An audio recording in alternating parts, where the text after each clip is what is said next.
1 million ipon challenge. Kung mag-iipon ka ng 8,334 per sahod, that is 16,668 monthly, and in 1 year, that is 200,016 pesos, and in 5 years, that is 1,080 pesos. 10,417 pesos naman per sahod ang iipunin mo, that is 20,834 monthly, and in 1 year, that is 250,008 pesos, and in 4 years, that is 1,032 pesos. 13,889 pesos naman per sahod ang ipunin mo.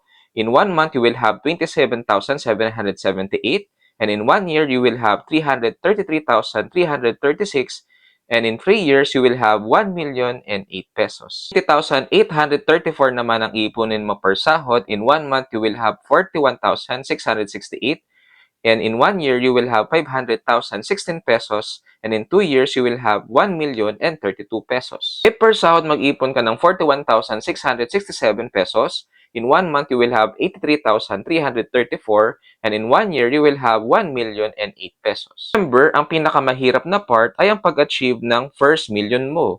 Kailangan mo ng multiple sources of income and investing para magawa mo ito.